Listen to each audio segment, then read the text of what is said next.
I'm Julie Kohler, host of the White Picket Fence podcast. If you've read the opinion section of any newspaper lately, you've probably come across think pieces panicking about falling marriage rates. They make sweeping claims that getting married will make you happier, healthier, and wealthier. Some even say that getting married is a way to stick it to the elites. I'm not so sure about that.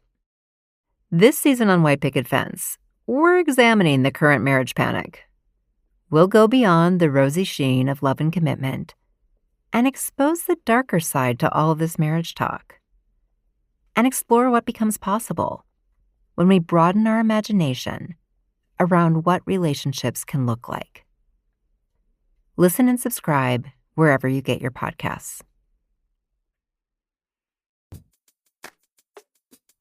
Welcome back, Brown Girls. Ashanti here, the founder of the Brown Girls Guide to Politics. This episode is another live discussion featuring women of color leading on Capitol Hill. Tracking done by the Joint Center for Political and Economic Studies found that people of color account for 38% of the U.S. population, but only 13.7% of U.S. House top staff. They also reported that people of color accounted for only 7.1% of U.S. Senate top staff. We partner with the Black Women's Congressional Alliance to bring together Sonali Desai, Christina Henderson, Cietta Kiandoli, Angela Ramirez, and Keenan Austin Reed to discuss their paths to Capitol Hill and how they are working to make policies that better reflect the daily lives of people of color. I hope you enjoy the conversation. I have 5 amazing women with me tonight. So I want to start off with just having you all introduce yourselves, give us your name, what you do, and tell us a woman of color in politics that has inspired you. Hi, everybody. I'm Keenan Austin Reed. I'm Chief of Staff to Congressman Donald McEachin and one of the co-founders of the Black Women's Congressional Alliance. I'm going to cheat and just give 2 answers here. So a while ago, I heard Ashanti speak. And y'all remember 2018 where we were trying to take back the House, and we needed something right after, I won't speak for everybody, but I needed something to pour my energy into. And Ashanti was rallying the troops and talking about how we win, and specifically how women win, and more specifically how women of color win. And so you are so inspiring, so thank you for allowing me. So when we talk about women who inspire, I want to say Ashanti Golar, number 1. Don't make me cry now. I'm not wearing waterproof mascara. It's not supposed to be that kind of panel discussion. All right. And my number 2 is definitely Frederica Wilson, the woman that got me here. Y'all saw her stand up to John Kelly. Y'all saw her stand up to Donald Trump. The woman does not know fear, okay? And so I would not be sitting here without her. So. Hi, everyone. My name is Sonali Desai. I'm Chief of Staff for Congresswoman Judy Chu from Los Angeles, California. And then I would say I have multiple women that of color that inspire me, but right now I feel really inspired by the women of the freshman class of the 116th Congress. I think it's really special because we saw them run like underdog campaigns in 2018, and then now to see them here making up the most diverse Congress in history, and then to see them at the table doing the work that they came here to do and be so successful has been an inspiring thing for me. So before I start, I wanted to thank Ashanti for inviting us here and creating this platform for all of us to be able to voice our opinions and get our voices heard out there. So my name is Cietta Kiandoli. I am the Director of Engagement for the Democratic Leader of the Senate, Chuck Schumer. And a woman in politics who inspires me. I have been thinking about this question, actually. Actually, it's one of my very good friends. She's the Lieutenant Governor of Minnesota, named Peggy Flanagan. Love Peggy. Check out her podcast episode. So Peggy and I have been movement organizers for over 15 years together, but she's also just an incredibly kind, passionate leader, and I think she speaks for Minnesota, but also for Native communities. I think that oftentimes we're like that. We're the voice for our communities, not just in whatever our state or districts are, but also across the country, so she inspires me. Hi, My name is Angela Ramirez, and I'm Chief of Staff for Assistant Speaker Lujan. I'll say thank you, too, for having us. I'm going to say the one I keep thinking about is Justice Sotomayor.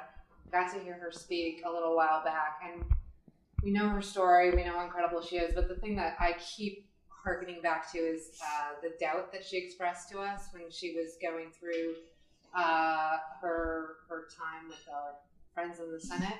And at one point she said to the room that I was in, just, she wasn't sure if she could keep going or that she wanted to. And she kind of went back to her friends and they got her straight.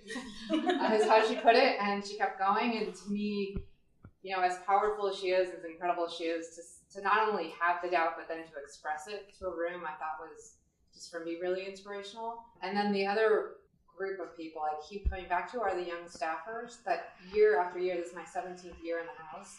Every year they graduate and they come, and every year DC is expensive, whether they're thousands of miles from home, to have an impact on Capitol Hill, and to me it's just the most inspiring thing. Awesome. Hi, everyone. My name is Christina Henderson. I am a legislative assistant for Senator Chuck Schumer. I work on education and workforce issues. I'm also a co-founder of the Black Women's Congressional Alliance, and we are so grateful for this opportunity to partner with the Brown Girls Guide. So thank you, Ashanti, for that. And I have also been thinking about this a lot as well. It's like such a heavy question, but all of you guys have chosen someone who's living. I'm going to go back a little further, especially given the political time that we are in. I find myself harkening back to the words of the late Congresswoman Barbara Jordan often, who was a congresswoman from Texas, whose words just rang so true during the Nixon impeachment. So if you haven't heard her speeches from that time, go back, because she spoke with such clarity around, the importance of the Constitution and the importance of democracy. And I feel like in this moment, we need those reminders. And so that's someone who is inspiring me right now. Awesome answers. All right, so let's really get into our discussion. So this season, we're talking about public service. So what made each of you choose that as a career out of all of the things that you could do? And then for me, I also want to know what made you choose Capitol Hill? And I say that because I did work for a congressman on the campaign side, but for me, it was never even a thought to move to DC or go to Capitol Hill. And a lot of that had to do with not seeing a lot of people that look like me. So even though I had entered the political space as a campaign staffer, that still felt something that was out of bounds, where I really didn't belong. So what made you all choose this path? Take a stab at it. So speaking of just needing to see it, and so much of why we do the Black Women's Congressional Alliance is about bringing women along and exposing them, because if you can see it and you can see yourself in the role, then that possibility becomes available to you. I didn't really choose public service so much as it was just sort of there. So I was in the NAACP Youth Council, and I went up to the board chairman, who looked very important. And I didn't really know titles. I'm 17 years old, and I go up to him and I say, I need a job. And he says, you start in my office 2 weeks from now. That was Julian Bond's son, Michael Julian Bond, who was an Atlanta City Council member at that time. And it sort of found me. I found myself doing constituent services, which led to planning events. And then my dad looks up one day and he's like, God, they got you running the office. How do they know how old you are? And it was really, the council member just let me dive in feet first. And so that sort of, it found its way to me. And sort of, I stumbled into Congress similarly. I went to a fundraiser trying to support a soror who was then State Senator Frederica Wilson. I struck a good conversation with her campaign manager, and she said, oh, baby, you smart. Why don't you come? Amazing impression. I think all of us who are laughing can see it. Because I'm from Atlanta, and if your elders say something, you're like, well, okay, now I have to do whatever I was planning on doing is not happening. So she says, come to our campaign meeting. And so I go, and they say, well, you're the youngest in the room, take the notes. And I said, great, I didn't mind. I had a full-time gig as a farmer rep. And I sent the notes back as a memo. And they're like, oh, can you do Facebook? And I said, okay, yeah, I can do the Facebook. And it turned into Twitter, can you drive her? Can you staff her? Ultimately, can you take a leave from your job and manage this campaign? And that led me to Washington. So it's my story. So I'll go. So it's sort of it is all very similar. I actually didn't even know that like public service could be a career or working on the Hill was an option. I stumbled upon it very happenstance. Some similar circumstances where I was like, I just want a job. And I've bounced around, I think, a lot. I mean, I did a lot of political campaign work, organizing with labor unions, that type of thing. What brought me back to the Hill, because I started on the Hill and then I came back to the Hill 15 years later, because I was decidedly not a Hill person in my head. Which my staff, like the team always laughs when I say that because they're like, it's too late, like the jig is up, you're here now. I don't know, I feel like there's two pathways to power, right? And like our work is hard, we work long hours, we don't get paid a lot. And it's challenging, but it's very fulfilling. But it is also kind of a privilege to be able to have this level of access, to be the voice for a lot of folks, even when times are tough, and to also to help shift power structures. I don't think that we really, sometimes you take it for granted. And I think for me, coming back to the Hill, particularly to come into this, I knew what I was walking into, even though I'd like to pretend like I was like, oh, this is not going to be as challenging as I thought. I mean, I came back right after Trump, so that's cool. But for me, every day, that's what keeps me in it and keeps me serving, is because I can always remember that. And I always tell this story to people because there's this one time I was walking in the office, I was exhausted. I'm walking across the Capitol Plaza, and there were these like little black kids, and they were like, can you imagine if you got to work here every day? And I was like, I really need to. I need to appreciate this a little bit more, because they see us going into the offices, and I think it does serve as a reminder that this is an opportunity from where I didn't even know that could be a path for me. I came up in it, I didn't think of it as public service, but my parents were always engaged in some sort of civic engagement. Before I even really knew what it was, I was knocking doors with my dad, just who knows what it was for, but I was the cute kid, so someone wouldn't slam the door in his face, is his theory. My baby book, I only recently looked at this again, and in the front, it gave some little news announcement on how I was, the day I was born, another Chicana was born for the cause. Like, that's at the top of my baby book. So they were in it. It was the 70s, and they were like ready to make some impact. You have to take a photo of that. That has been like your throwback Thursday. I know, it's pretty adorable. Next to like a lot of other more embarrassing things. So we'll flop that page off. But so I grew up with it, but I didn't think of it as public service. I just thought of it like there were problems in my community, so my parents would march. There were problems in my community, so my parents would take people to go vote. And I really did not want to do it as a career. I had friends who were like in student government, and they wanted, all these other things. And I just wanted, I was like 18. I didn't want to be anything like my parents. I wanted to go into comedy writing, so I got very into that and just sort of like blocked out anything political. But it kept finding me. When I was in college, I grew up in California, Prop 187, and got involved in that a little bit and just couldn't really sit by the sidelines. And then when I was graduating, I wasn't really sure what I wanted to do, but I thought I'd, try my hand in some different things. And every time I thought about doing another job, I kept coming back to it. And now, 25 years in or whatever it is, I don't want to do the math, but a very many long time. It's kind of been basically my entire career. And it really, I think it was just kind of what I grew up with, just wanting to see change. And in terms of the Hill, I was in DC doing some other job, and genuinely what happened was I just wound up liking other Hill staff. It was just, I found my crazy nerds, and and I was like, I guess these are my people. House staff, my goodness. And so I just got really into hanging out with them and then took a job, and again, every time I've thought about leaving, it's like, oh, but there's my friends at the vending machine. I can't eating dinner together. Oh, so I just keep doing it. So it's a little bit of like, I'm in it for the cause, but also just the reality of the day-to-day, just loving the people I get to work with.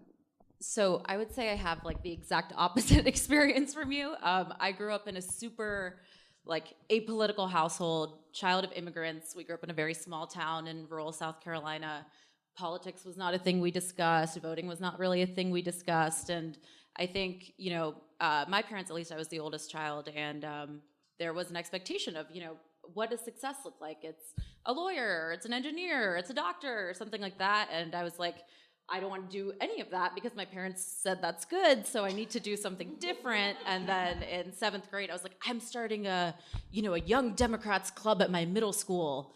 But I had a teacher at the time who was, willing to meet me outside of class. And we got 3 of my friends together and we went to her house, after school one day. And she taught us about, the different organizations in our hometown and who's running for what and city council and how mayors work and all of that stuff. And I would say from then on, I just had tunnel vision.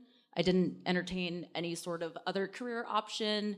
And then in college, I got my first Hill internship. And then similar to you, I was like, I found my people. This is where I belong. I see myself here. I'm going to figure out a way to make it work. So as soon as I graduated from college, I moved up here without a job. I printed out my resumes on, the nice piece of stock paper. And then I just went door to door and started handing it out to the staff assistant that was sitting in the front of the office, which I didn't realize at the time doesn't have any influence in hiring decisions. But spent a lot of time chatting them up. And so, yeah. And then eventually, luckily, I got my start with Mel Watt from North Carolina, and then it's history from there. But yeah. So, and I honestly thought, though, for my life's work, after I got over the fact that I was not going to be the next Whitney Houston, I thought that I was going to be a writer. I wrote for the local paper, I wrote for the school paper, and I thought that was I literally went to school to be an English major, and then the 2004 election happened, and things shifted. Because I was like, I cannot believe we did not vote in a different way. And I remember the day, so I don't know if most of you remember, but on election night 2004, we did not know who the winner was. We went home and, had to go to sleep, and then they woke up the next morning, and I remember them announcing it in between classes. And I went back to my freshman dorm, and these girls were talking about, and one of the girls said, and I went to college in South Carolina, so And one of the girls was like, I don't think I could ever vote for a woman for president because the United States would never be taken as a serious world power. And I was just standing there, and these other girls were starting to agree with her, and I was like, are you for real? Hello, you're women. And they asked me, and all I remember saying was, I'm going to prove you wrong. And it wasn't even me thinking that I was going to run for office, but I knew that I'm going to help prove this situation wrong and deliver a woman to the White House just to be able to say this girl, I'm not going to mention her name, is wrong. And from there, sort of okay, I think, what do you do in politics? How do you get involved? And so talk to people at city council, et cetera, et cetera. So working on Capitol Hill was always seen as the North Star for political science majors. This is what you're going to do. And then of course, moving to DC after the 2008 election without having a job, the left wing in a prayer, essentially. I took a job at Macy's in gift wrap during Christmas. So you can only imagine what that was like, and did resumes. And my first Hill job was one of those quintessential being in the right place at the right time. I bumped into the late Senator Kay Hagan in a bar the night she was sworn in. And we started chatting. And she was like, wait, your mom's in the military, you live in North Carolina, and you don't have a job? I was like, all of those things are true. And she was like, well, let's see if we can fix this. And I started in her office about a week later. And that was my first tour of duty on the Hill. Sometimes what keeps me up at night is thinking about how much farther we have to go as a country. One of the things I do to feel better is dive back into my work to get women recruited and trained to run for office across the country. I know that many of you feel the same way. Brooke is a small dollar donor with ActBlue, who said that she likes to give to candidates she's most passionate about when she's feeling this way. In her words, I donate so I can sleep at night. I donate to encourage amazing young candidates who have stepped up. I donate to try to save our democracy. Like Brooke, I'm constantly thinking about how we can get more women elected who can enact the change we so desperately need. One of the many things we need to get these incredible women elected is funding. So much of this comes from small dollar donors who give through ActBlue. ActBlue is a fundraising platform and nonprofit organization that makes it easy to give and to make your voice heard. They help thousands of Democratic campaigns, progressive organizations, and nonprofits build people-powered movements. They're more powerful than any mega donor. Visit secure.actblue.com/about to become a small dollar donor yourself. That's secure.actblue.com/about. I love that, and that's a great segue into our next question, because you hit on the fact that there are some women who may not be about other women. We just got to say that. We got to call it what it is. But there are those women who are, like the late senator. So tell us a little bit how women, especially women of color, have helped you along your path. Because for me, it's something that I always talk about, is that I don't pretend like I got here on my own. I absolutely did not. There are tons of women behind me who helped get me here, who helped get this podcast off the ground, even with the things I'm doing now. So tell us a little bit about how that has played a role in your career. Countless. It's countless. From, young women of color who taught me when I was a kid that I, saw them as good writers and able to stand in front of a classroom, and my grandmother who taught migrant farm workers and kind of thinking about what that meant and how I wanted to emulate, to I'm thinking of one woman in particular, but a ton of women on the Hill when I was more junior and when I was applying for senior jobs. I'm thinking of one story where I showed her my application and she basically almost rewrote it for me and was like, not that reference, not that one, do this, someone from downtown, someone from a nonprofit, get this out of there, what are you thinking with it? Just the whole thing, a massive amount of time. And yeah, you have to have that person in your squad. Really amazing. And then to people today who still, it's just countless. It's all the time. It's all levels. And it's also, it's people more senior than me, but also people more junior than me that kind of keep me focused on what I want to do, which I don't think we talk enough about. I think a lot of times we talk about, finding mentors and finding people to look towards, but we don't think, or I'll speak for myself, I don't often think enough about younger people and people that are newer to this, and how sometimes the freshness that they bring actually really supports a lot of the goals that I have for myself and the work that I want to do. I actually am sort of a weirdo in that I actually came out of school with my MBA. And so I didn't start off in politics. I started off as an associate buyer at Macy's. And there was a Black woman. Macy's, 2 shout outs. That's right. I used to be the men's neckwear buyer, but I had a Black woman boss who, and there were not a lot of us in our space. And for you to make it to buyer was a really big deal. And she would be on me to not touch my mouse when trying to build an Excel sheet. She'd say, use the command. She would stand over me and make me use the control keys. That was very important because when I had so much of the job, I needed to be quick and I needed to be fast. And she trained me privately. She was hard on me privately. I had to present, and she would make me present to her. And I would, basically want to cry in baseball. But, I thank God that she was tough and got me together privately. And then when we were in the presentation, she totally had my back. Like I mentioned earlier, Congresswoman Wilson, when we started in DC, she looked at me, she said, Keenan, you're going to have a hard time in DC. And, she's like a soothsayer in this. And she said to me, you like to get things done. And people don't always like to get things done. And I just want you to prepare yourself for that. But, and she mentored me in that way. And then, like Angela mentioned, the men in my life, other male Hill staffers that are friends, they joke and they're like, you guys got this underground railroad going of women. Because we get together and we, we figured out if you want to have women of color in jobs, they've got to know about it, they've got to be prepared for it, and you've got to tell women, there's some science behind, like, you know this about asking women to run, you've got to ask a woman to run like 7 times or something like. Similar with jobs, I figured out that you've got to tell a staffer, a woman of color, nope, I could see you as the LD for it. And she's like, really? I don't know if I'm not ready.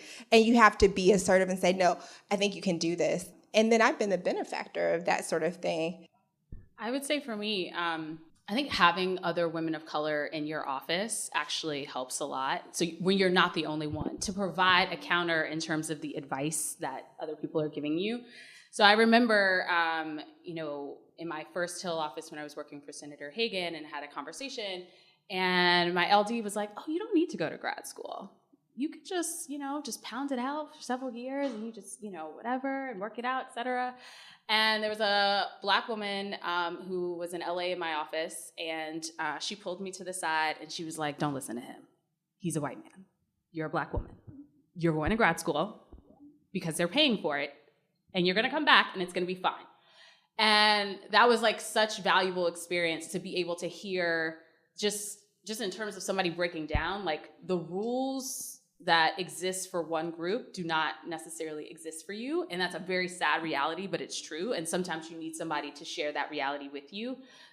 So like everybody here, there's 2 sets. So I'll start with, I think the very first Black woman that I saw that like just made me feel like I need to be like this. I was a baby staffer, working for the Congressional Black Caucus. I was this tall. And she was a communications director, and she did very similar things, pull me to the side. But there were a couple of like key things that I just sort of stuck out throughout my whole career. So the one, she went away for like a month, and I was like a staff assistant. I mean, I was green. And she said to me, like, you're gonna have to deal with press while I'm away for a little bit. I knew that on the Hill, like, to give your contact list was a big deal. You're not supposed to give it to me. She goes, these are my relationships, and I have worked very hard to maintain them. And you can't take that away from me. So remember that throughout your career. So that's one moment, and I think that has, really, I do that in every single thing I do. It's probably the longevity of my career has sort of existed because I've built real relationships with people, and in a transactional world, and we would all admit that, that's sort of my gift, and that I've learned to do that over and over again. I think the second one is, and it sort of, dovetails from this, is that we have what we call like our sister mentors. So there was, when I was middle of career, and we were sort of looking around, and we were like, who's the person that we're going to model our career after?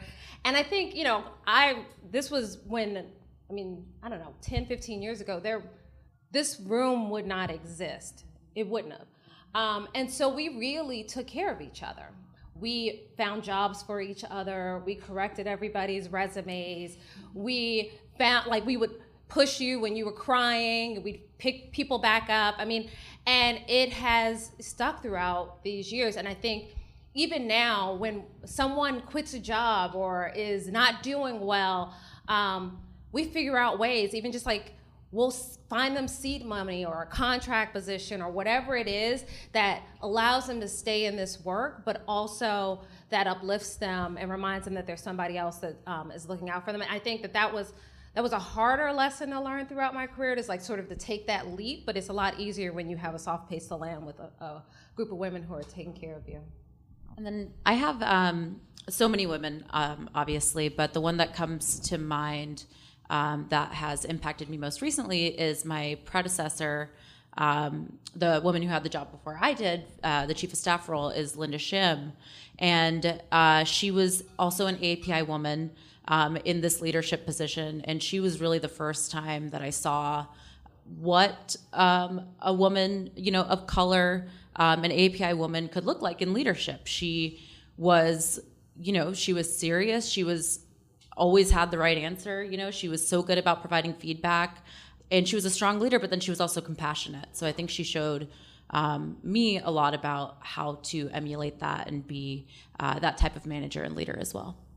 And you all have hit on this in some way or another, but it is being the only brown girl in the room and the lack of diversity on Capitol Hill. And it has gotten better, but we know there's always room for improvement.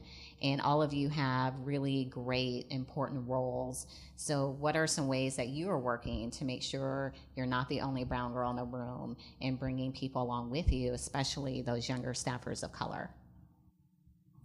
Ashanti, to do that work, it is a full-time job. I've accepted this.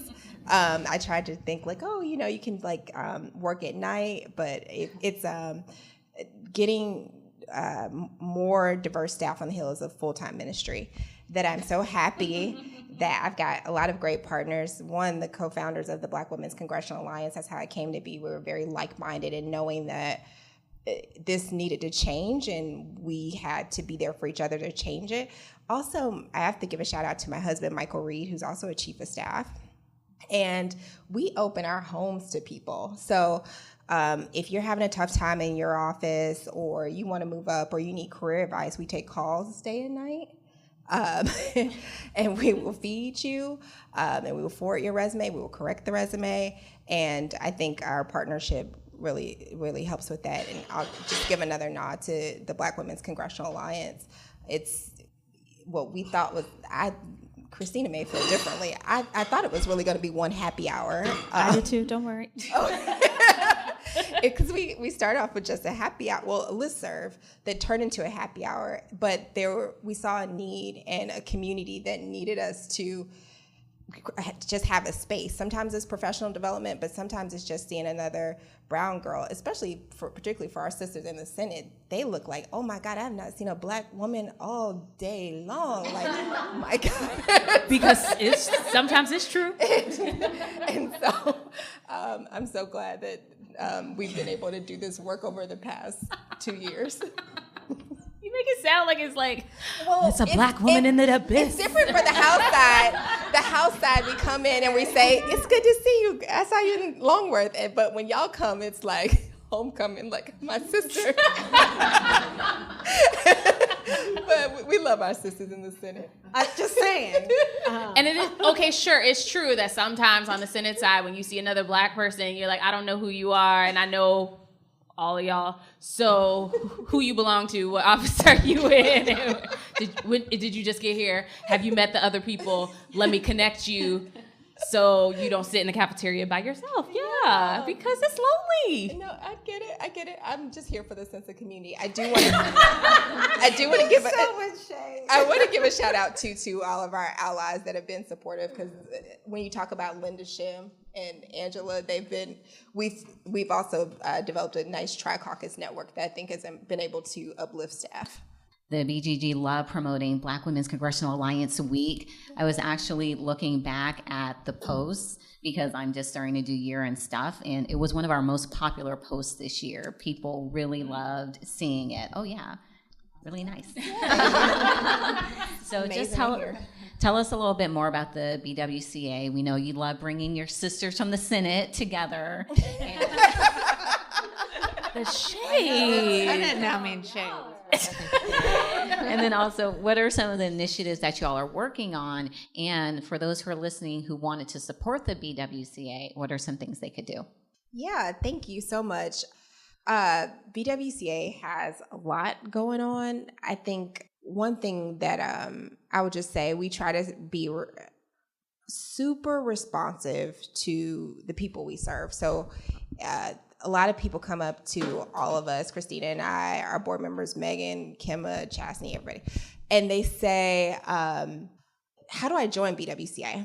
If you are a Black woman and you work on Capitol Hill and you work in the House and the Senate, you are a member of BWCA and we work for you. It is as simple as saying we want this event. We are looking for every avenue to empower staffers. We want to make sure that they are trained. We just did a really successful panel on schedulers, because a lot of people overlook the scheduler, and we want to make sure that people have those tools. I love schedulers because I need lots of things from members. Well, exactly. And all the schedulers are like, man, nobody does anything for me, but they have so much power because they are the gatekeepers and they control the access. And so we want to make sure that whether you're in LA, even if you're support staff, there was someone that gave me a wonderful idea about hidden jobs on the Hill. There are hundreds of jobs on Capitol Hill that pay really amazing salaries that we have no clue about. So I think the short and easy answer is BWCA has a lot cooking. Some of it is like so good, but I just can't talk about it. I think what you should expect to see next year are more professional development. We've got some great partnerships, and so the sharpening the saw that has to happen, that only we can do for each other, and we come at it from a lens of what a woman of color would need. When Christina spoke about that specific advice, like we know that the white boy is gonna get what the white boy is gonna get, and you've got to do what you got to do. I think every little black girl's mama looked at her and said, you got to work twice as hard. So sadly, that remains true. And so we will be approaching professional development from that space. We'll continue to have social and networking spaces. Very soon on Friday, we'll have a get-together, a holiday party. We're joining with African American men on the Hill. For everybody who says, well, you guys never doing anything for men, I heard you. We hear you, okay? We're doing a party with the guys. And we're just gonna keep growing. It's sort of epic to see how many wonderful partners we picked up. And Ashanti, you just like adopted us and made our stuff look so legit. It is legit. It is, but it's when we talk about BWCA, it's such a startup, and it's like we literally do this all via like a group chat. Yeah, it's like, do you want to do this panel? Yeah, okay, girl. And then it's like all these like text messages that happen. It's really, and it's made with love, and it's no budget. And if you want to, sounds great. Sign up for that. So I'm saying. So when you want to, things. Oh wait, can I give a shout out to like the members of Congress who have like taken us under their wing? Who are like, okay, girls, you gonna make it. You gonna do good. Yes. Because they have been so helpful as well. So we'll be doing more things with the Black women of the Congress, of the 116th Congress next year, which we're really excited about too. So yeah. Absolutely. I look forward to promoting it. Yeah. So if you want to support us, join our listserv if you want to know about our events. And we're always looking for space for our several events. Yes. So if you have, and then free space. Yeah, free space. And then there are odd things that only you can do. So if you like websites, if you want to help us package, if you want to promote, if you've got, somebody wrote us from Princeton and they said there are no, they didn't write us. They wrote Angela Ramirez. For cutting me out of the whole story. Well, tell your own story. There were a group of girls who were coming. There were a group of young women from my alma mater who were coming, and initially from Princeton. And initially they wanted to do a meeting with other African American women in D.C. and the topic was hair. And black hair. And so I texted my friend Keenan, and she put the whole thing together, and they had an amazing time. And these kids, they're like 20 years old, and it was just phenomenal to listen to their stories. And then that turned into the Crown Act, and we got to partner with Audra. So it's organic and it's amazing. Yeah. So if you want to work with us, just text us. Unfortunately, our time with you wonderful women is coming to an end, so I'm going to ask you the signature question of the BGG podcast. What advice do you have for the brown girls out there listening that are saying, I want to be just like her? I think brown girls, don't think you have to have all the answers today. For all the people looking at you saying, what are you doing in 2 years and 5 years? That's their problem. Right now, just be excellent everywhere you are. If someone gives you the papers to stack and you're an intern, stack those papers in the best way you know how. Because people make quick assessments about you, and you just never know how those assessments show up for you in very positive ways. So that's my advice. So I have two big ones. The first is always take jobs that you can learn from. So sort of what Keenan is saying, I had no idea that I would be back in the leader's office. That path started because I just would say, well, you know what? They say that we're not supposed to do fundraising. I'm going to try to learn how to be a fundraiser. Oh, we should probably learn how to do field work. Maybe I should be a trainer. I really want to learn how to write plans. So every job I took was sort of a building block to the next job. And I didn't know that, 15, 20 years later, that this is where I would end up. But it all started with how do I push myself and how do I push myself out of my comfort zone and learn new, exciting things. And then it's always the next challenge. I think the second one is, and this took me a little bit longer to figure out, is to always go into every job with intention of what you plan on getting out of it. Because I think our bosses know exactly what they're going to get from us. And so it is helpful for you as you're thinking about your goals for your life and all of those things. And it doesn't necessarily have to be, I'm going to make this salary. It could be, I want a little bit more balance in my life, or I want to learn a new skill, or I want to build this new relationship. But whatever it is, go with it with purpose.